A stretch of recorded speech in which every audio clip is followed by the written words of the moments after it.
الشيطان الرجيم بسم الله الرحمن الرحيم فذاقهم الله الخزي في الحياة الدنيا ফলে আল্লাহ তাদের পার্থিব জীবনের লাঞ্ছনা ভোগ করালেন। আল আযাবুল আখিরাতি আকবার, আর আখিরাতের শাস্তি তো কঠিনতর। লাউ কানু ইয়ালামুন, যদি তারা জানত। লাকাদ দরাবনা লিন-নাসি ফি হাযাল কুরআনি মিন কুল্লি মাসালিল লাআল্লাহুম ইয়াতাযাক্কারুন, আর নিশ্চয় আমরা এই কোরআনে মানুষের জন্য সব ধরনের উদাহরণ উপস্থাপন করেছি যাতে তারা শিক্ষা গ্রহণ করতে পারে। কুরআনান আরাবিয়ান গায়রা জি ইওয়াজিল লাআল্লাহুম ইয়াত্তাকুন, আরবি ভাষার এই কোরআনে কোনো বক্রতা নেই যাতে তারা আল্লাহ সচেতন হতে পারে। দারাবাল্লাহু মাসালান রাজুলান ফীহি শুরাকাউ মুতাশাকিসুনা ওয়া রাজুলান সালামান লিরাজুল, আল্লাহ একটি উপমা পেশ করেছেন।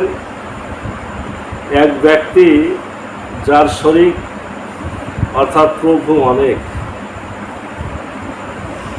যারা পরস্পর বিরোধী, এবং অন্য এক ব্যক্তি যে একজনের মালিকানাধীন।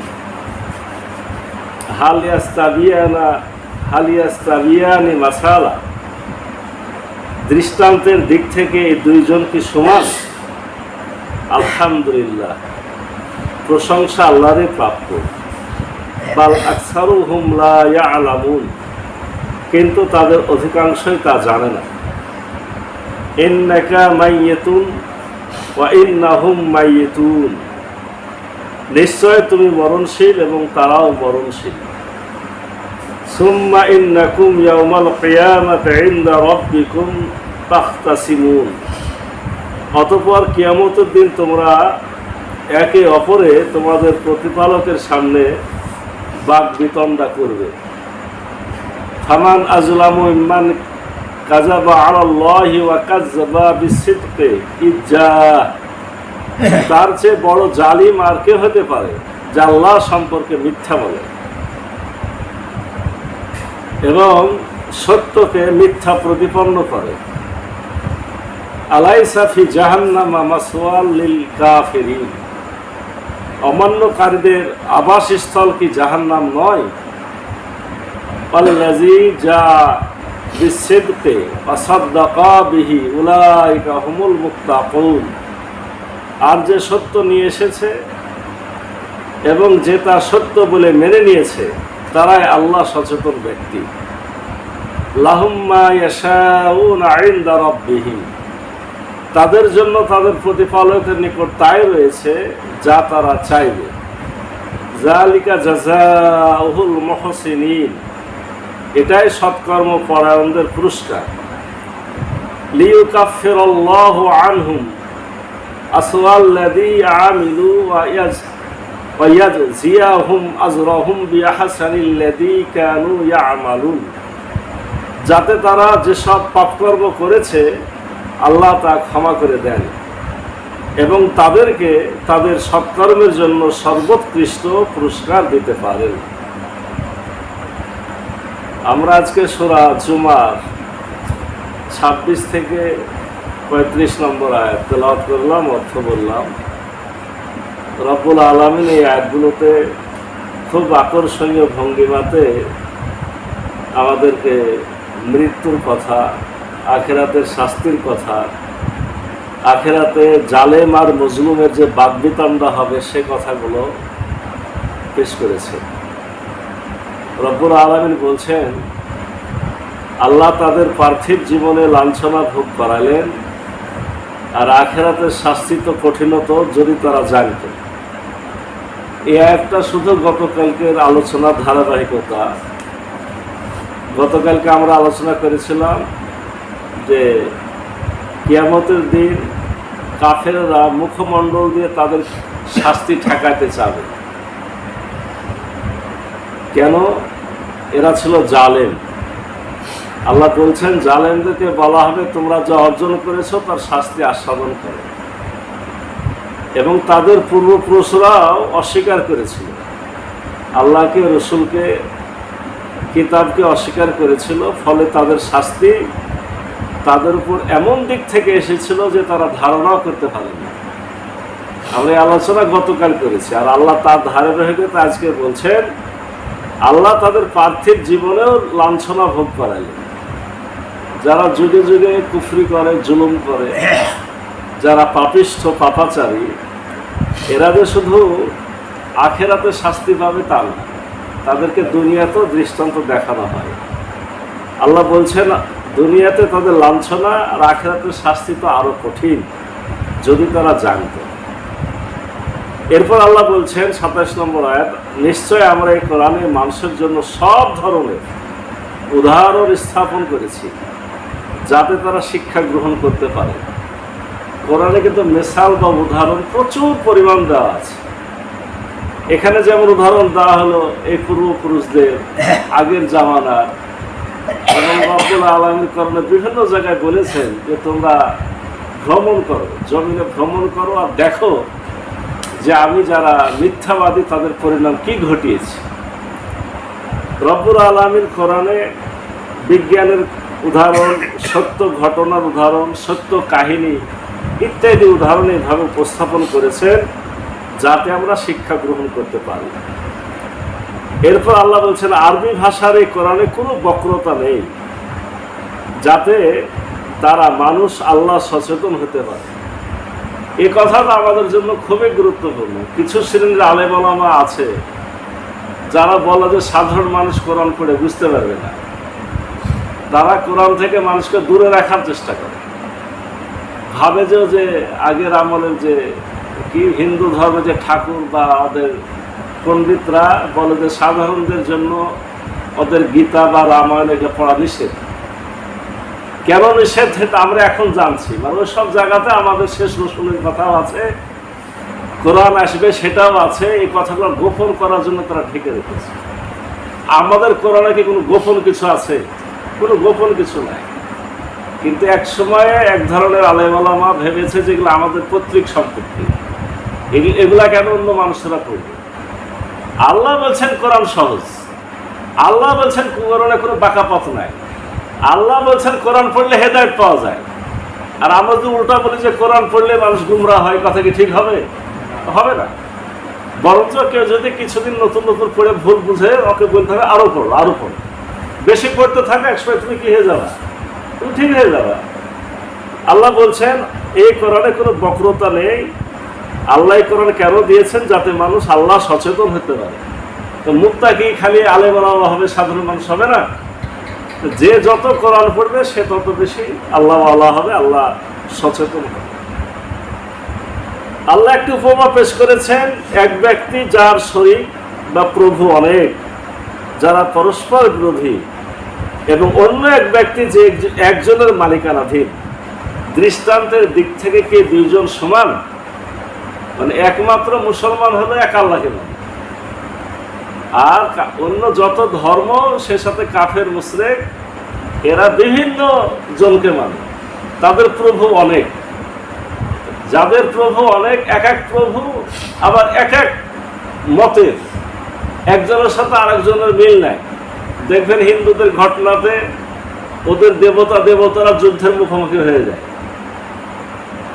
আর আমরা সাধারণভাবে উদাহরণ দিই, একজন যদি বলে, দুজন যদি আল্লাহ থাকতো, একজন বললো যে সূর্য উঠাবো, একজন বললো আমি উঠাবো না, তাহলে আসমান জমিনে ধ্বংস শুরু হয়ে যেত না? আল্লাহ বলছেন যে যারা এক আল্লাহ ছাড়া অন্যদেরকে মানে, অনেক খোদাকে মানে, তাদের উদাহরণ, আর যারা শুধুমাত্র একজনকে মানে তাদের উদাহরণ কি দুইজনের উদাহরণ কি সমান? অবশ্যই দুজন সমান নয়। আল্লাহ বলছেন প্রশংসা একমাত্র আল্লাহ, কিন্তু তাদের অধিকাংশই তা জানে না। এরপরে আমাদের সব সময় মনে রাখার মতো একটা গুরুত্বপূর্ণ আয়াত, ইন্নাকা মাইয়িতুন। খুব খেয়াল করে, ইন্নাকা মাইয়িতুন, এটা আল্লাহ রসুলকে বলছেন ডাইরেক্ট, নিশ্চয় তুমি মরণশীল ইন্নাহুম মাইয়িতুন, এবং তারাও মরণশীল। আল্লাহ রসুলও মরণশীল, আমরাও মরণশীল। ইসলামের পথে যারা আছে তারাও মরণশীল, ইসলামকে যারা অস্বীকার করে তারাও মরণশীল। আমরা এগুলো সবই বুঝি, কিন্তু এই জায়গাটা যে ইন্নাকা, নিশ্চয় তুমি মাইয়িতুন, তুমি মরণশীল, মানে রসুলের মৃত্যু হয়েছে, এটা অনেকে তো মানতে রাজি না, আছে না, যে না না রসুলের মৃত্যু হয়। এমনকি কদিন আগে একটা তাফসিরের কেতাবেও দেখছি যে রসুলদের স্ত্রীদেরকে বিবাহ করা কেন নিষেধ, এই জন্য নিষেধ যে রসুলরা কবরে বেঁচে আছে তাই, মানে রসুল কবরে বেঁচে আছে এই জন্য রসুলের স্ত্রীদেরকে বিবাহ করা নিষেধ। তো রসুল কি কবরে থেকে স্ত্রীদের সাথে দেখা সাক্ষাৎ করতে পারতো? এই উদাহরণ তো অন্য। ব্যাপার হলো যে তাদের সম্মান, তাদের ইজ্জত, রসুল্লাহ স্ত্রী হওয়ার কারণে তাদের মর্যাদা এত বেশি যে তারা আমাদের মা, উম্মাহাতুল মুমিনিন, এজন্য নিষেধ। উদাহরণ দিয়ে দিল যে রসুল যেহেতু কবরে বেঁচে আছে এই জন্য তাদের স্ত্রীদের বিবাহ করার নিষেধ। এরপরে আমাদের সমাজে তো জানেন অনেক কথা, যখন আমরা মিলাদ পড়ি রসুল এসে হাজির হয়ে যায়। রসুলকে বলা হয় হাজির নাজির। আপনারা মনে নাই এক সময়তে আমাদের এই রাস্তা তো মিছিল হয়েছে, এই বায়ার এই রাস্তাতে আমাদের নবী হাজির নাজির, মানে আমরা যেহেতু বলেছি মৃত্যু, মারা গেছেন আল্লাহ রসুল, আমাদের মতো মানুষ, আল্লাহ রসুলের কাছে ওহী আসে আর আমাদের কাছে আসে না, এটাই পার্থক্য। এটা কোথায় লেখা আছে? কোরআনে লেখা আছে, আনা বাসারুম মিসলুকুম, আমি তোমাদের মতোই মানুষ। এইসব কথাগুলো কোরআনে বলা হয়েছে। এটাই কোনো মানুষের ব্যক্তিগত কথা না। এখন রাস্তায় মিছিল করলে আমাদের রসুল হাজির নাজির। হাজির নাজির মানে আল্লাহ যেমন সব জায়গাতে সবসময় আমাদের কথা শুনতে পেয়েছে, রসুলও সবার কথা সবসময় সব জায়গাতে হাজির হয়ে শুনতে পেয়েছে। এটা সে রসুলকে এটা ভাবাটাও কি হবে, আল্লাহর সাথে শিরক হয়ে যাবে। এই আয়াতটা মুখস্থ রাখেন, সূরা জুমার 30 নম্বর আয়াত, নিশ্চয় তুমি মরণশীল এবং তারাও মরণশীল। অতঃপর কিয়ামতের দিন তোমরা একে অপরে তোমাদের প্রতিপালকের সামনে বাকবিতণ্ডা করবে। কিয়ামতের দিন একে অপরের সাথে আপনার এই বাকবিতণ্ডার ব্যাপারে যেটা হাদিস থেকে আমরা এই বিষয়টি স্পষ্ট হয়, সেটা হলো আসলে মূলত জালেম আর মজলুম। তো মুসলমানরাই তো বেশিরভাগ ক্ষেত্রে জালেমদের দ্বারা মজলুম হয়, আর এমনিতে মুসলমানও একে অপরের উপর জুলুম করতে পারে। যে জুলুম করে সে জালেম, আর যে অত্যাচারিত হয় সে মজলুম। এই দুটার মধ্যে সেদিন হিসাব নিকাশ আল্লাহ ফয়সালা করেই ছাড়বে। ফয়সালা কি হবে? ফয়সালাটা হবে এই, জালেমকে বলা হবে মজলুমের পাওনা পরিশোধ করো, অত্যাচার করেছো, এখন এখানে দুনিয়াতে থাকলে তো হাত পা ধরে মাপ নেওয়ার বুদ্ধি ছিল, টাকা পয়সা দিয়ে শোধ নেওয়ার উপায় ছিল। কিয়ামতের দিনে আল্লাহ বলবেন যে না, পরিশোধ না করে তোমাদের কোনো যাওয়া যাবে নাই। এখন মজলুমকে ওই সময়তে জালেম কি দিবে? টাকা নাই, পয়সা নাই, সম্পদ নাই, কিচ্ছু নাই। তখন নেকি দিতে হবে, যদি কিছু নেকি থাকে, এই নেকি যার উপর অত্যাচার করা হয়েছে তাকে দিতে হবে। একটা সময়তে নেকি ফুরাই যাবে, কারণ যারা জালেম তারা তো একজনের উপরে জুলুম করে না, কত জনের উপরে জুলুম করে। নেকি যখন ফুরাই যাবে তখন এবার যার উপর অত্যাচার করা হয়েছে ওদের পাপগুলো ওর ঘাড়ে চাপানো। এইভাবে সেদিন এমন অবস্থা হবে যে একটা ব্যক্তি নামাজ, রোজা, হজ, যাকাত অনেক নেকি নিয়ে গেছে, কিন্তু আবার সে জালেম ছিল। অনেক কিছু নিয়ে যাওয়ার পরও দেখা যায় সে একেবারে শূন্য হাতে জাহান্নামে নিক্ষিপ্ত হবে। তো এই কাফের মুশরিক তারা তো একে অপরে, আমরা এর আগে আলোচনা করেছি, নেতা অনুসারী আর নেতাতে ঝগড়া হবে যে তুমি আমাকে জাহান্নামে নিয়ে এসেছো, আর ও বলবে যে তুমি আমাকে জাহান্নামে নিয়ে এসেছো। এগুলো তো চলবেই, সে সাথে জালেম মজলুমেরও সেদিন বাকবিতণ্ডা হবে। বড় জালেম কে? আল্লাহ পরে আয়াতে বলছেন তার চেয়ে বড় জালেম আর কে হতে পারে যে আল্লাহ সম্পর্কে মিথ্যা বলে। আল্লাহ সম্পর্কে মিথ্যা তো বিষয় আছে, যে আল্লাহর সন্তান আছে, আল্লাহর স্ত্রী আছে, নাউজুবিল্লাহ, বিভিন্ন ধর্মে আল্লাহর শরিকানা আছে, আল্লাহ অন্যদের সাহায্য ছাড়া, অন্য দেবদেবতার সাহায্য ছাড়া কাজ করতে পারে না, এগুলো তো আছে। সে সাথে আমাদের জন্য গুরুত্বপূর্ণ বিষয় হলো আল্লাহ সম্পর্কে মিথ্যা বলা, বলতে কোরআন সম্পর্কে মিথ্যা বলা, কোরআন সম্পর্কে মিথ্যা ব্যাখ্যা দেওয়া। আপনার আল্লাহ সম্পর্কে বলা আর কোরআন সম্পর্কে বলা একই কথা। যারা মিথ্যা বলে, মিথ্যা রচনা করে, যারা কোরআনকে মিথ্যা প্রতিপন্ন করে, তারাই বড় জালেম। যারা কোরআনকে মানতে চায় না, অস্বীকার করতে চায়, কোরআনের একটা আয়াত স্পষ্ট জানার পর অস্বীকার করে। যেমন মনে করেন যে আমরা যে আজকে জানলাম যে রসুল মরণশীল, আমি যদি কালকে আবার কাউরের বক্তব্য শুনে বলি যে না না এটা ঠিক না, তাহলে কি অস্বীকার করা হবে? কোরআনকে অস্বীকার করা হলো এবং আপনার আল্লাহকে অস্বীকার করা হলো। আল্লাহ যেহেতু বলেছে কথাটা, আমি বললাম যে রসুল মারা যায়নি, তাহলে কি আল্লাহ রসুল, আল্লাহর কোরআন এগুলোকে অস্বীকার করা হয়ে গেল না? অস্বীকার করা হয়ে গেল। যারা এটা করবে তারাই বড় জালেম এবং তাদের জন্য আবাস হলো জাহান্নাম। আর যে সত্য নিয়ে এসেছে এবং যা তো সত্য বলে মেনে নিয়েছে তারাই আল্লাহ সচেতন ব্যক্তি। সত্য নিয়ে এসেছে বলতে প্রথম ব্যাখ্যাটা হলো আল্লাহ রসুল হযরত মুহাম্মদ সাল্লাল্লাহু আলাইহি ওয়াসাল্লাম, তিনি সত্য নিয়ে এসেছেন আমাদের কাছে, আর আমাদের দায়িত্ব সত্যকে মেনে নেওয়া। এই সত্য যিনি নিয়ে এসেছেন এবং যারা সত্য মেনে নিয়েছে সবাই হলো আল্লাহ সচেতন ব্যক্তি। তাদের জন্য তাদের প্রতিপালকের নিকট তাই রয়েছে যা তারা চাইবে। এটা সৎকর্ম পরায়ণদের পুরস্কার। পুরস্কারটা কি? যারা ঈমানদার সচেতন ব্যক্তি জান্নাতে যাবে, জান্নাতে যে যা চাবে তাই পাবে। আর পরে কি বলা হয়েছে দেখেন, এটা কেন তাদেরকে দেওয়া হবে? যাতে তারা যেসব পাপকর্ম করেছে আল্লাহ তা ক্ষমা করে দেন। লিইউকাফিরাল্লাহু আনহুম আসওয়াল্লাযী আমিলু, রব্বুল আলামিন ঈমানদারদেরকে অতীত পাপগুলোও মাফ করে দেন। মানে যে সমস্ত মানুষেরা বিশেষভাবে গুনাহ করার পর তওবা করে, প্রকৃত তওবা করে, আল্লাহর পথে ফিরে আসে, আল্লাহ তো তাদের পূর্বের গুনাহ মাফ করেন। অনেক ক্ষেত্রে গুনাহকে নেকিতে পরিণত করেছে। তো রব্বুল আলামিন কেন শতকরা পরায়ণদের পুরস্কার দিবেন? যাতে আল্লাহ তাদের ক্ষমা করেন এবং তাদের সৎকর্মের জন্য সর্বোৎকৃষ্ট পুরস্কার দিতে পারেন।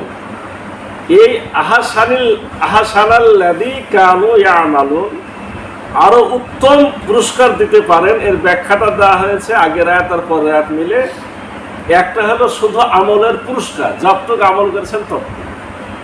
সেটা কি? যে আপনি যা চাবেন তাই পাবেন।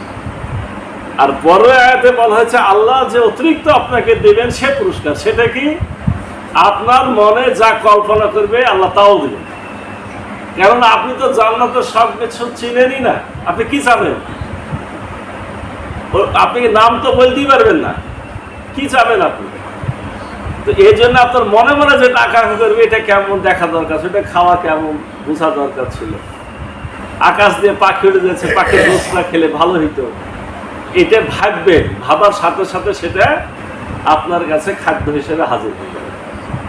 তো এ হলো পুরস্কার এবং উত্তম পুরস্কারের ব্যাখ্যা। রব্বুল আলামিন জান্নাতে যা দিবেন এবং জান্নাতে যে ব্যাখ্যা আছে এটা আসলে দুনিয়াতে কল্পনা করাও কঠিন। কিছু সাধারণ চিন্তা করার জন্য আল্লাহ উপকরণ দিয়েছেন। মূল ব্যাখ্যাটা হলো আল্লাহ জান্নাতে যা দিবেন তা দুনিয়ার কোনো চোখ দেখেনি, কোনো কান শুনেনি, কোনো অন্তর কল্পনাও করেনি। এ হলো জান্নাতের পুরস্কার।